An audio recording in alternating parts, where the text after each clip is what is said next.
Adobe is the company that is known for image creation and image editing. By default, of course, they would be kind of challenged by the developments in generative image AI, because if you base your business model on image alteration and then new players come along, like all those image generators that kind of create images basically out of thin air based on stolen copyright stuff, that's a challenge. So from a business standpoint, I totally understand why Adobe is going all in with all the AI stuff. This is Focus Check, the weekly CineTech podcast. Welcome to episode 88 of CineD Focus Check podcast. My name is Nino Leitner, and unfortunately today I'm alone because Johnnie is in LA right now, and it's the middle of the night there. He's in LA for Adobe MAX conference, and I'm sure he will tell us a lot about it next week, and we'll also release videos that he's going to shoot their interviews about the new announcements from Adobe. Now, they have already unveiled those things, and I'll mention what they just announced here at the beginning of the podcast. We'll also dive a little bit again into the Nikon ZR review and lab test. Just, like now we released everything. It took Johnnie a little bit longer to complete the Nikon ZR review that was just published this Tuesday. But there's tons of comments and feedback on the lab test video as well. So I'm just going to reiterate a little bit about our findings there. So that's going to be the ZR lab test, the Nikon ZR review, and mini documentary that he shot on the DZOFILM Vespid 2 lenses. I'll talk about Vimeo updating their platform, and there's also some very strong opinions on what they announced and in general about Vimeo in general. We'll talk a little bit about that, where that platform came from and where it is now and where it's headed to, which is interesting. We'll talk about an article that I wrote based on a talk that Michael Cioni from Strada gave in Hollywood. And basically, it's his second wake-up call to Hollywood. He already did one talk, I think it was the beginning of the year, to the HPA in Hollywood, and now he did another one at the Hollywood Chamber of Commerce, and he was talking about the fact that Hollywood really needs to adapt in order to survive, and we'll dive into that as well. We'll mention briefly a new feature that we have on the website, which is basically related to printing and saving PDFs from articles, because that was a very common request. Also a request from inside our team, including myself, and why we did that. We'll talk about a new piece of hardware from Tilta, which is a mini PD V-mount battery with an adjustable ARCA receiver, which is quite convenient if you want to have a V-mount battery on your camera and rig it up to actually support V-mounts without actually having to use a proper base plate with rods, just kind of to keep it small. We'll also mention the SWIT PowerCell camera batteries for Canon, Sony, Fujifilm, and Nikon cameras, which are now shipping. We already reported about them. And last but not least, also mention that FilmConvert, Nitrate, and CineMatch now support the iPhone 17 Pro. But let's start with Adobe MAX. Now, Adobe MAX conference is an annual conference that Adobe is holding, I think, always in Los Angeles. It's our first time there. So Johnnie will report from the ground over the next couple of days on the site. So check out the website. By the time you're seeing this, we might already have 1 or 2 reviews online from Adobe MAX. And let's just dive in what Adobe announced. So basically, they're really going all in when it comes to AI. So Firefly is the image model that Adobe has developed by themselves. They always pride themselves that it's really a safe model, basically trained only on data that they have the rights to, which basically means their Adobe stock library. Now, basically, they asked everybody who is selling images on Adobe stock at some point, if you want to keep selling it, you have to accept these terms and conditions, and we're going to train our models on it. Now, yes, technically, that means they are, kind of playing by the rules and respecting copyrights, because they did get the okay by creators, but I'm sure a lot of people just simply didn't opt out because they wanted to keep selling their stuff on Adobe stock, and so they decided to accept it, even though not everybody might have been totally agreeing on keeping your on using your own copyrighted work to train an AI model. But again, it is commercially the safest model in that we know of in terms of image copyrights when it comes to AI models.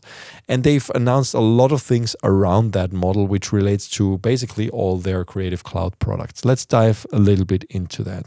So first of all, Firefly is now becoming an all-in-one creative AI studio. And it seems like it's moving away from purely being like an additional thing you can do. Like, for example, so far in Photoshop, you could just, select an area and then just say for example, you would select something like some text, like a sign that you took a photo of, and then just say change the text into something else, or replace it with something else, and then it would make something up. And it was always something that was more like on top of what's already there. Now with these upgrades, it's becoming much more granular, and kind of, it seems like across all their software, AI is going to be really weaved into what they are doing. And for example, you can now, and we know this already from other models, like, even if you work with things like LLMs like ChatGPT and so on, which you're basically giving text prompts to give you answers. Now they are having a prompt to edit feature for their software. And basically you can now describe what you want and it will make it. So you would load in, even Photoshop, for example, you would load in something like an image, and then just say, I want, change the background of this image and make it in a different color or something like that. They even go a lot further, and now you can have Firefly act as like a creative director to your stuff, and they call it Project Moonlight. So, for example, this is now aimed to kind of weave in with your social media platform. So you can connect your social media platforms as a brand, as a creator, with this Project Moonlight, which is still in a closed beta. It will analyze your entire library, and then it will make suggestions based on what you already made. So, for example, you can upload a couple images and just say, out of those from my library, just make a 20-second life-like video about my trip. And we'll just edit something based on your prompt automatically and use the Creative Cloud software in the background. And it's kind of using whatever it needs. So it's not limited to any one of the Adobe apps. It's going to use whatever fits best, I guess. And it's literally like prompting something in ChatGPT or Claude or any other LLM, but now based on image creation. And so you can kind of talk to those things and find out. Now, the interesting thing for brands is that now you can train your own models. So it's called Firefly Foundry. This is for enterprise customers, but basically it's a bit scary because I can see how social media divisions of big brands will use this internally and probably need many less designers in the future, unfortunately, because if you train a model on your own designs, on your own styles, and you know how a lot of brands just keep posting stuff on social media that is in the same vein, it can be automatically created in the future using those Firefly Foundry models. It's scary because this really leads to a kind of automation where you can see a lot less humans needed in the process. Like even if you feed in actual photos or actual images,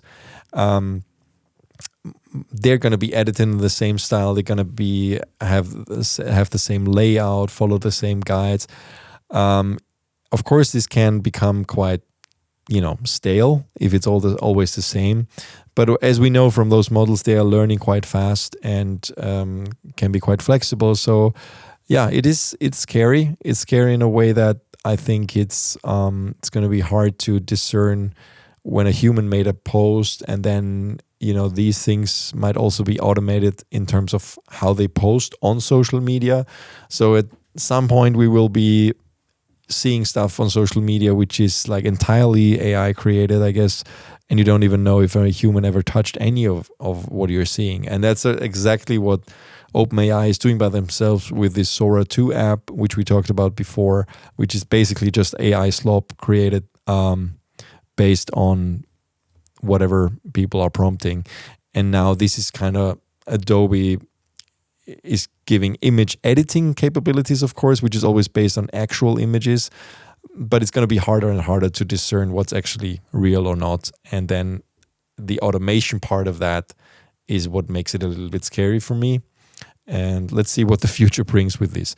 They also, like with the text prompt changes, for example, you can now just have an image, like an actual image, and just tell it in text to change something. So, for example, you can just write, increase the saturation of the image, which is fine. Of course, that is something you would do manually. I mean, this is all easy edit stuff. It's not these are not professional features because what you are getting is not very exact. But you could also say just remove something from an image or replace.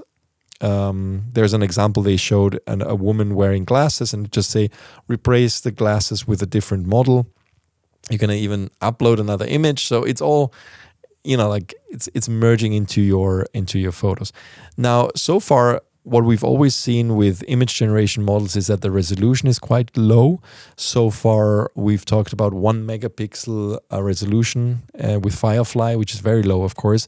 Now they've increased that to 4 megapixels. It used to be 1 megapixels and then upscale to 4 megapixels. Now the actual generation is 4 megapixels, so significantly higher resolution. And then from that, they're going to upscale it. So you can already see where this is going, because one of the things that a lot of people struggle with if they work with any of those things is that the resolution was low.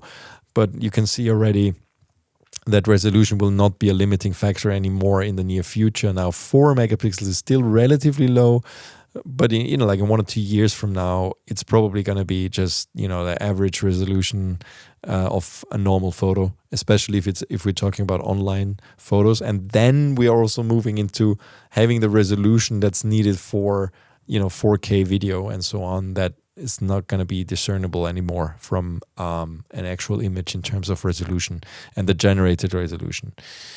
Yeah, so that's basically what they're rolling out.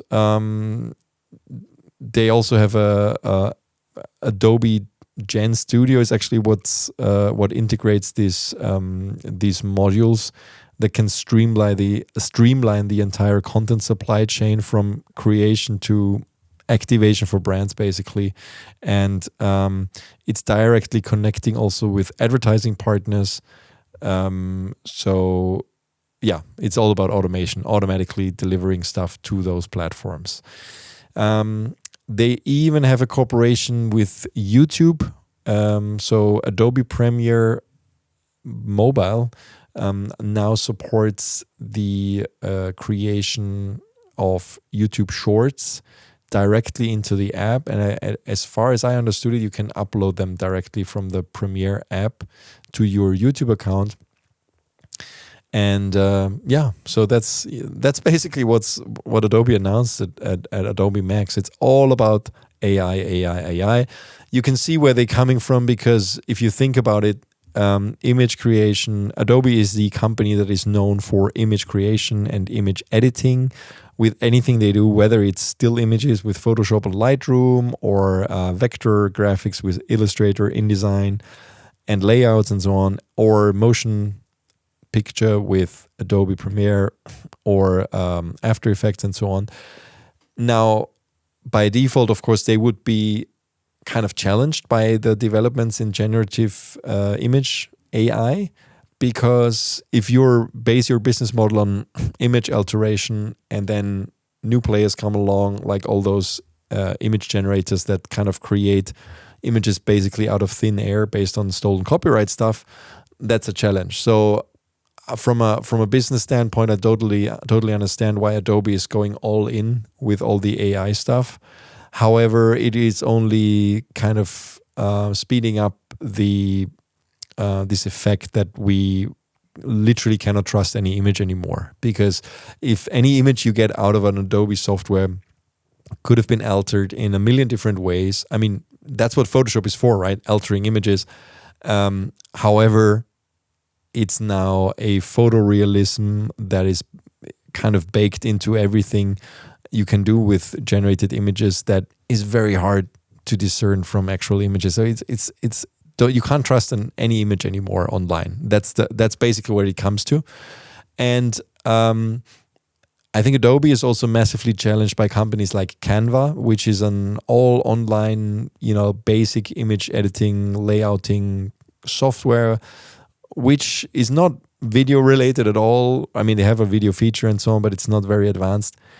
But mostly, if we talk about like creating flyers for your mom and pop shop or easy posters and stuff like that, Canva is a very easy tool to use, and this is something where people used to use Adobe products for, and now they are really trying to get into this too with like Photoshop Express and so on. So and Canva uses lots of AI features already, and Adobe is basically doubling down on that.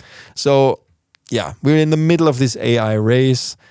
It remains to be seen how much people, are really going to embrace all of those features, because there's a lot of very useful features, of course. If you think about, in Photoshop, for example, what I use all the time is kind of, like selecting a subject, which is now so easy. It's so good at actually recognizing a subject and isolating it, which is something that used to be so much work. Or even expanding, for example, for our articles. Sometimes, like you get featured images from brands about a new product, and it's basically sometimes not really fitting for our layout on the website. I can give you an example, actually, very simple example. This battery plate that I'll talk about in a little bit. So this was a 9:16 image, and I needed this to be 16:9. As a featured image.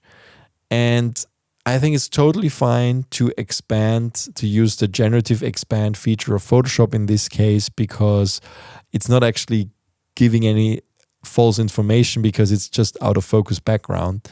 And it's very useful for that, of course. Or even, like I said before, if I wanted this on white, I can just very easily use subject select in Photoshop now and get this done, which used to be so hard.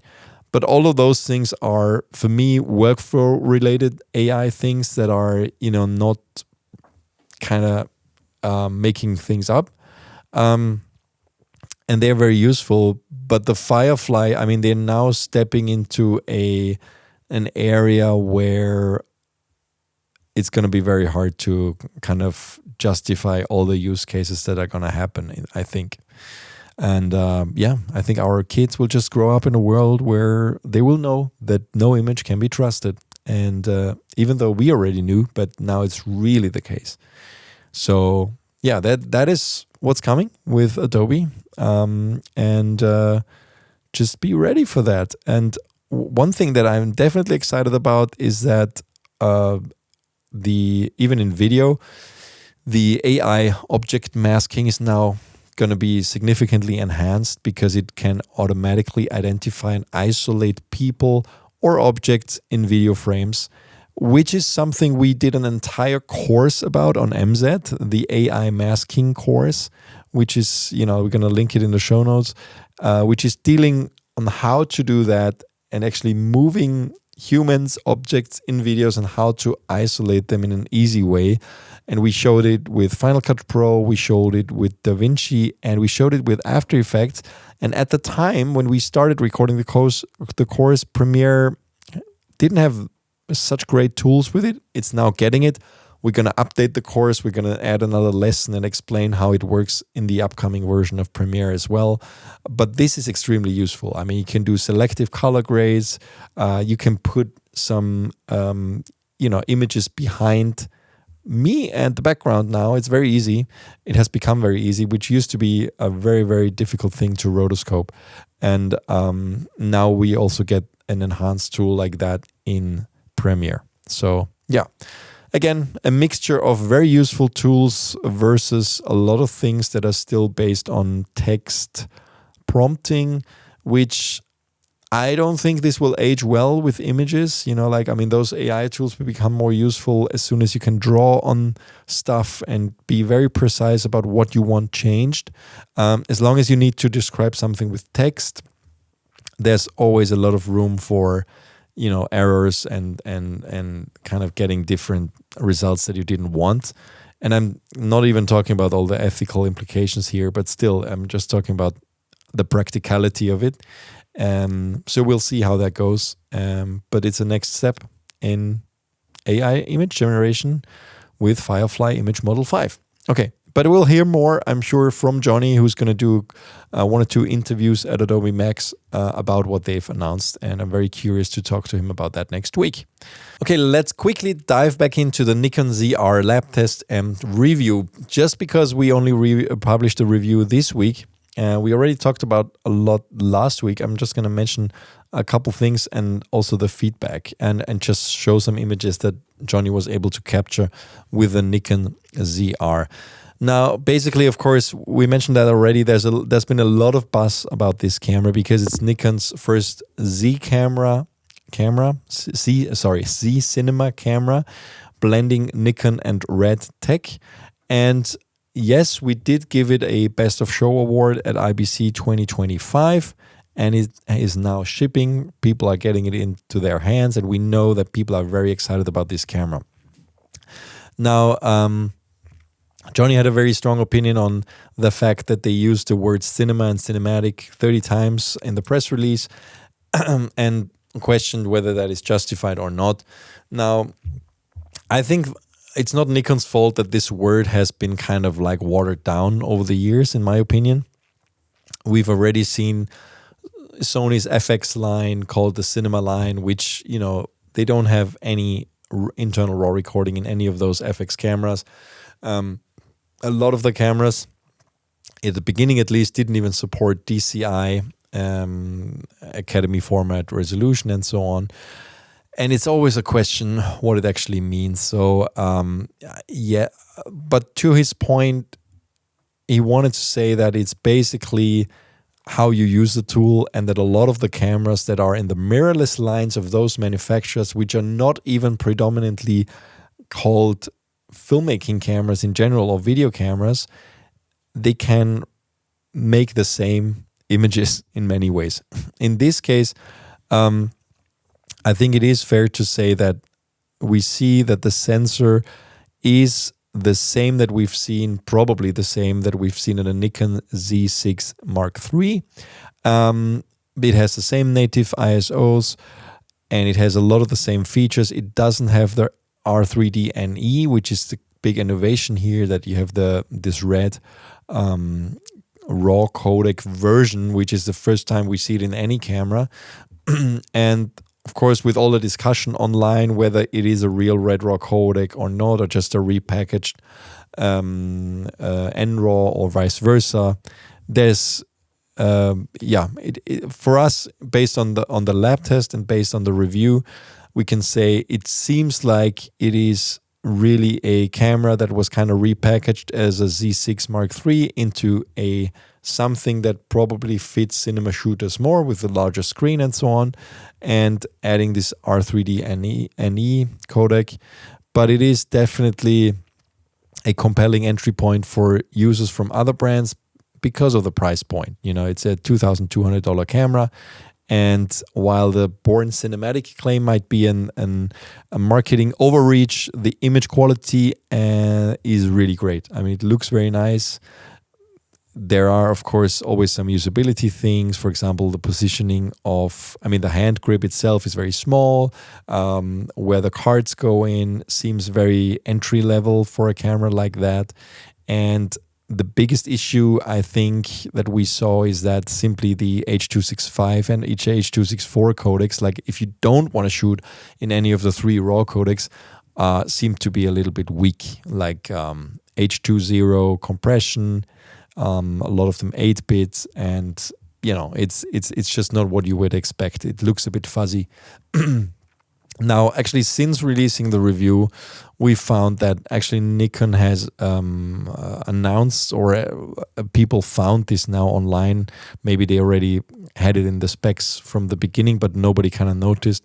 There is going to be ProRes LT coming to this camera, which is a more lightweight version of ProRes, which makes a lot of sense that it's going to be in this camera. And we're looking forward to that, because that's really what's missing. You only have those super high bitrate codecs that eat a lot of storage, and then you have a very inferior looking H.265. So, which might be because of the fact that they don't want to overstress the processor in this camera, so prevent the camera from overheating. Because of course, having a very high quality H.265 would mean a lot of processing power needed, as opposed to a RAW codec, which basically doesn't alter the image that much.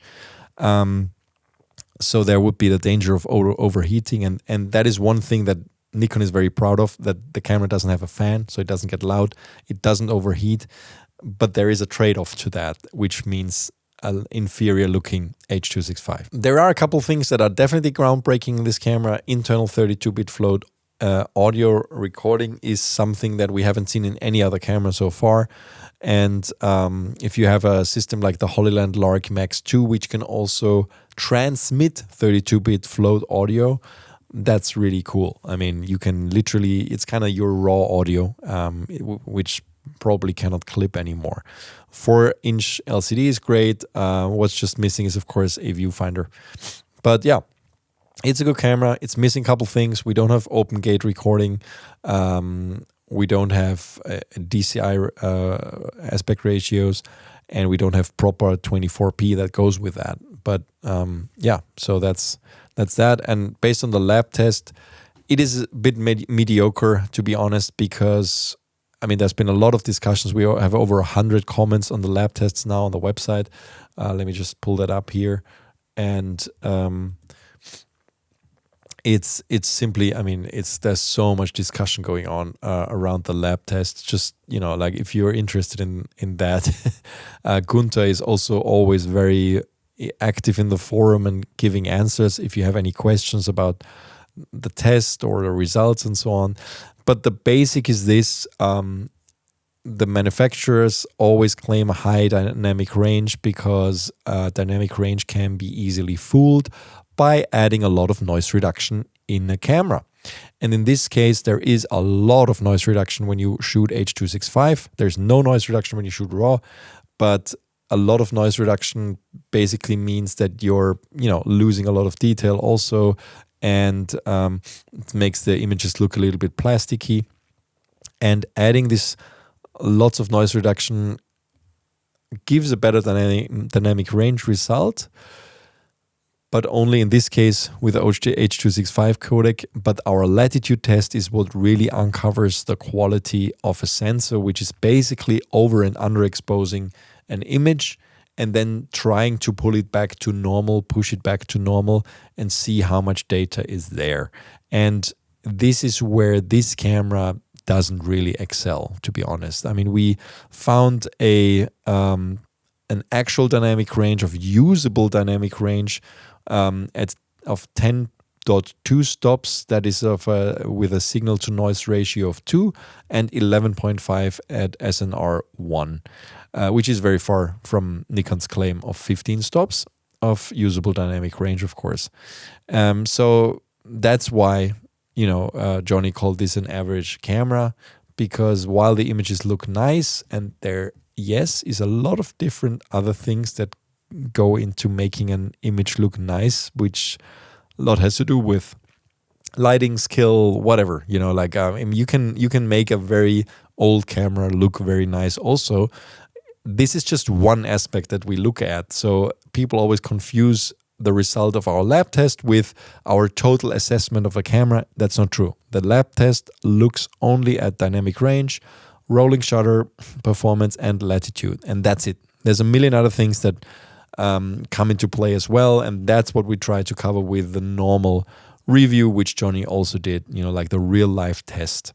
But this is the test that we can standardize, and when you see the results of these tests, this is what we're talking about. Like just because a dynamic range or latitude result is not great doesn't mean that a camera overall isn't a good camera. So that's what I wanted to say about that. So but as I said, we hope that there is going to be firmware updates to allow open gate recording, and maybe also better quality H.265 if it's possible without getting the camera to overheat. And this just be aware of dive into this lab test if you're interested in shooting in any of the RAW codecs, because there is a big difference of highlight behavior as soon as you switch to the R3D codec as opposed to ProRes RAW or NRAW, because there's one stop difference in exposure that you need to be aware of. And we also reached out to Nikon and got confirmation and replies to all our questions, which are included in this article. All right, let's move on to something completely different. Now, Vimeo, the platform that used to be a long time ago considered the filmmakers' alternative to YouTube, updated a couple of their functions. Now, Vimeo has come a long way from where they used to be. In the early days of this DSLR revolution that really started our website, everybody was uploading, from the filmmaker's perspective, was uploading to Vimeo because they at that time had better quality and more control about your video and no ads, basically. But you had to pay for your account, which was worth it because they offered the better quality and had no ads. And at that time, YouTube was very inferior in comparison.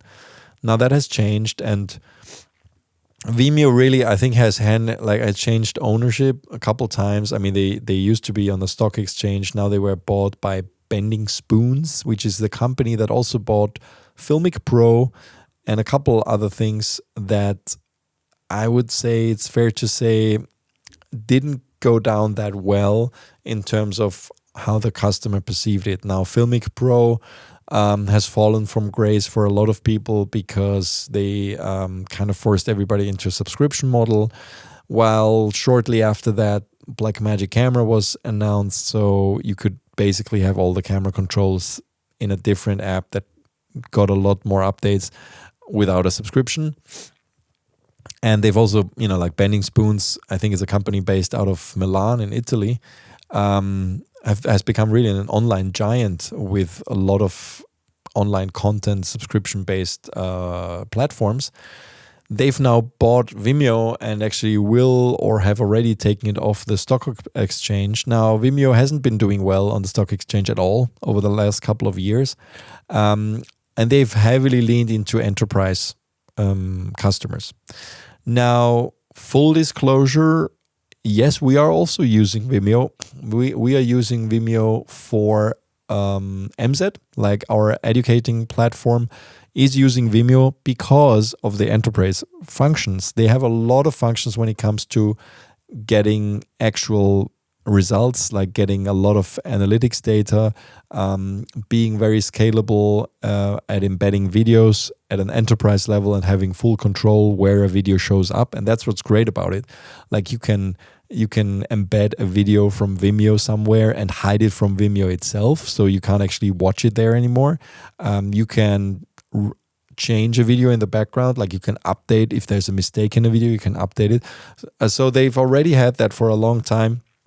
But at some point they really decided, probably, which is unfortunate, but also they decided to not be the filmmakers platform anymore. And the irony of that, within the EU, because of some regulations, I don't know, they didn't want to abide to. You can't actually watch normal video. You don't have a Vimeo stream anymore. You can't go to vimeo.com and just watch videos like you can do on YouTube if you are in Europe anymore, which is weird and unfortunate, because of course you lose kind of access to a lot of stuff now. So unfortunately, they've completely gone away from that and now only focus on this business and review stuff, which I think is very unfortunate. It's also unfortunate, even though a lot of people have completely, like us as a platform, I mean, we used to upload everything on Vimeo, and then, I don't know, 10 whatever years ago, we changed to YouTube only because it was clear that this is really the platform to grow. But we will still love to be able to watch that old stuff from others on Vimeo, like it's because it's lost. I mean, it's not deleted from the internet, but you cannot access it anymore from a lot of places. And that's really, really unfortunate. But let's focus on what they just announced. And that's a lot of updates to their video review functions, improved monetization. Honestly, I didn't even know that they had monetization, and Agentic AI and immersive formats. So basically, they had their Reframe conference in New York last week, and they announced that now they are introducing, of course, something with AI, which allows you to search your entire library. And that's very interesting, actually. So you can kind of train your own model on your own video library and ask questions. So, for example, it will read all the content. It's probably going to base it on the automatic transcripts that they already offer, and you can kind of talk to your video library. So you can just write a question, let's say, for example, if we had that feature for our MZ library, you could ask it, give me, what do I need to do this and that in DaVinci Resolve, and it will give you an answer based on our videos, which is great, of course, if that works. So we're going to look into integrating that. The other thing they're enhancing is really going into reviews more. So, and that is definitely kind of going head to head with Frame.io. So now you can comment on specific timestamps in a video. That's literally what Frame.io is, right? You give feedback, your client gives feedback to a video, and you can do this now with their feedback platform as well. That makes total sense for them to go into this, of course, to also have that. And they also have a Vimeo streaming platform, which of course lets you kind of make your own streaming service if you're an enterprise customer. And now they're adding enterprise-grade analytics, which go very, very detailed on video consumption, which is great. Very useful. And they're supporting immersive formats for Vision Pro audiences. Now, the downside is I saw those are only 4K, which is not very high at all for 4K for Vision Pro, because immersive experiences should really be 8K, which is 4 times the resolution of 4K. And I hope they can kind of fix that in the future. But yeah, I mean, the whole thing started, surprisingly to me, a whole discussion below the article about the fact that a lot of people actually complaining that you can't actually search for videos anymore from Europe, or I think also other parts of the world. And that they kind of, people forgot about Vimeo.com. That's something that our reader Peter wrote. I almost forgot about Vimeo.com. That article reminded me that I should go see how it has evolved. Well, I'm not impressed. The landing page is trying to sell you plans. I want to see what people have created and can't figure out where to start. And then somebody replied that you can't actually find it anymore on Vimeo. So it's sad in a way. I don't think that those two things need to be separated. I don't know why they can just not bring this feed back, at least to see the old videos again, and still add those new functions, because a lot of them sound very, very interesting. So yeah, but they have become an enterprise hoster of videos basically, and that's what it is now. And but let's see how they will do in the future and how this will evolve. Let's move on to a piece I wrote about Michael Cioni's latest talk in Hollywood. Now, Michael Cioni is the CEO of Strata, which is a startup that we reported about a couple times before, also did interviews with him. Now, Strata is really trying to kind of make image editing or video editing more straightforward, straight from set. I think that's the best way of summarizing it. Basically, connecting editors with the set more directly to kind of streamline that. So, for example, their slogan is "Be your own cloud," and then you can basically access your footage from a computer somewhere else directly and not go through a cloud streaming provider. And they're working on a lot of other features which are review related and stuff like that.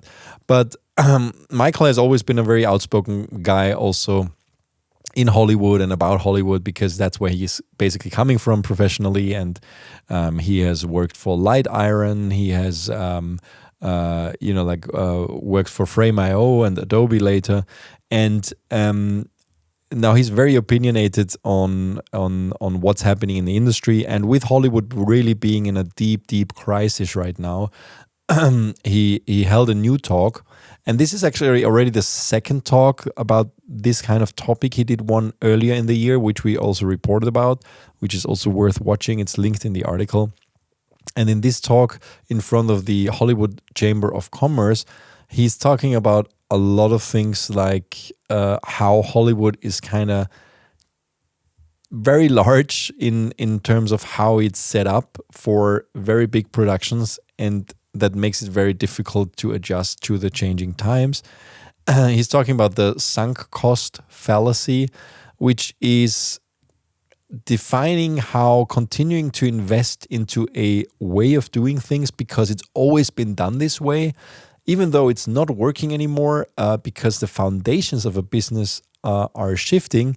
That's literally what the definition of sunk cost fallacy is. So you've always done it the same way. That's why we have to keep doing it this way, even though the really fundamentals of a business are changing. And he's outlining how those fundamentals are changing, because we can see this audience shift from big productions to smaller screens and creators that are really now becoming very successful, or have become very successful, getting a huge audience with a much lower amount of workforce needed behind it. I mean, you have YouTube channels that are regularly garnering millions and millions of views every day or every week, and have a handful of employees, some of them, as opposed to what Hollywood is doing in terms of producing very expensive, high quality content with thousands of people working on a production.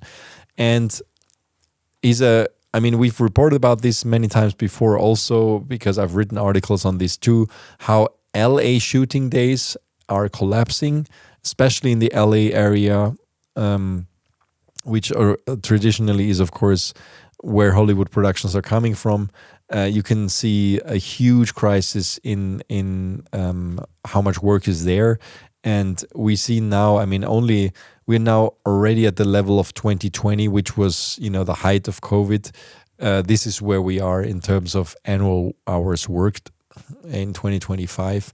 And you see the soundstage occupancy rate has fallen from over 90% to just above 50% in 2024, which is insane. I mean, they're still building new sound stages, but you can't fill them anymore.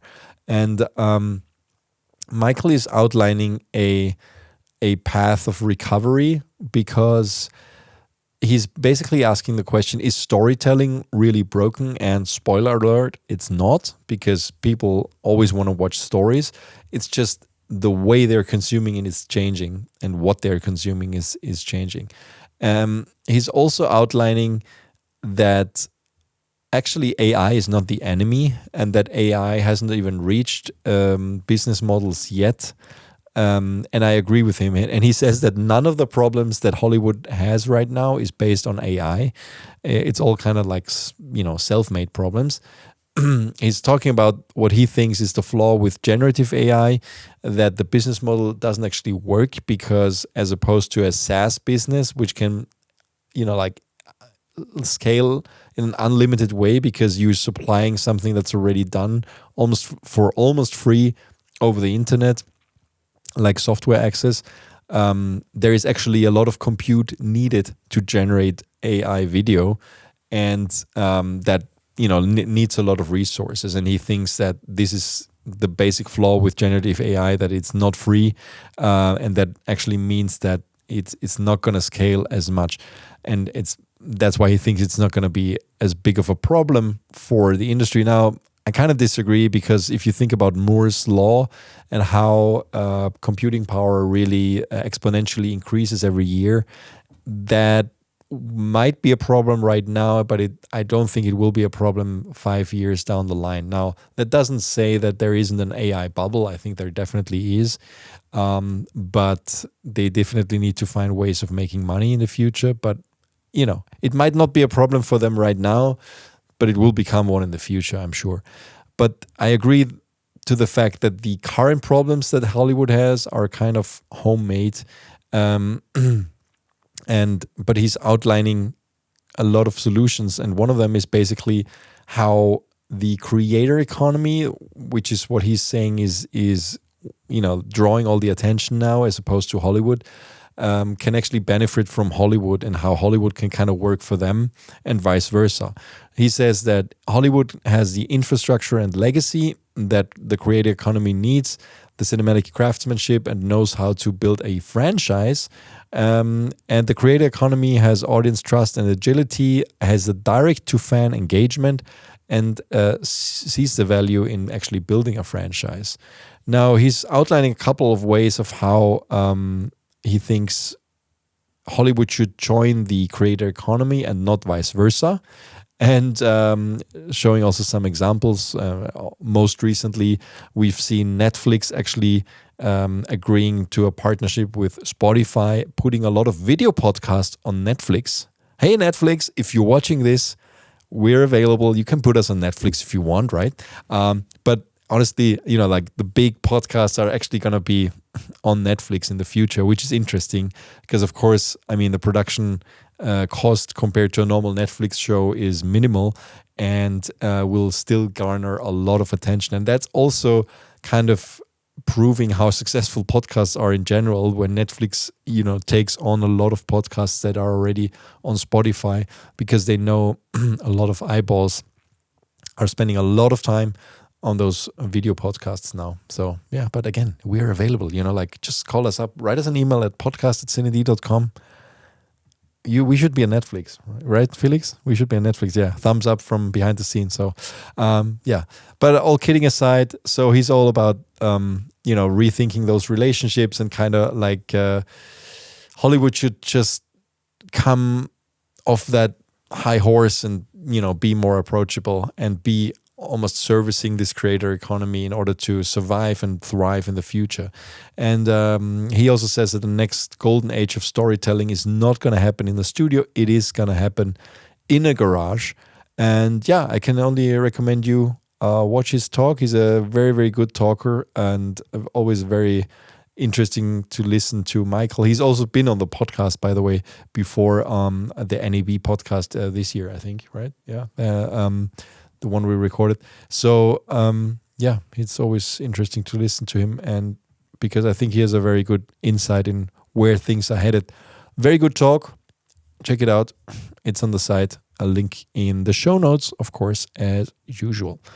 Now let's move on to a small announcement that is related to CineD.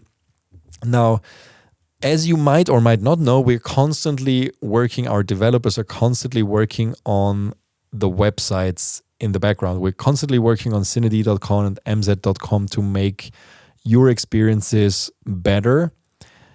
And we're spending a lot of money in developing our website and adding new features. And we're also adding a lot of small features frequently, and sometimes we don't talk about them. This time I thought we should talk about them. And this time it is about the fact that we wanted to have better PDF or print layouts for any CineD articles. Now, you might not be printing a lot of stuff anymore from websites as in the old days. However, I find myself very often, saving an article as a PDF from various websites if I want to read them on the go or want to do something else with them. And that was a mess on CineD before. Honestly, the layout was completely horrible. You couldn't read it anymore. It just didn't know what to do. So our devs dove into this and fixed the problem. And now you have a very nice layout that you can just simply save as a PDF. If you go into any CineD article, I can actually show you here. I can just print this article, just print, and then you see the PDF preview here. It's actually a nice PDF. It doesn't include the comments. It doesn't include any ads. It doesn't include, any advertising or even the MZ course recommendation in the middle of the article.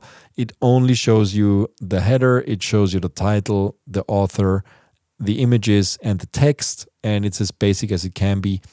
And that's how the new PDF and print layout on CineD.com works. So just check it out if you are interested in printing or saving PDFs from the website.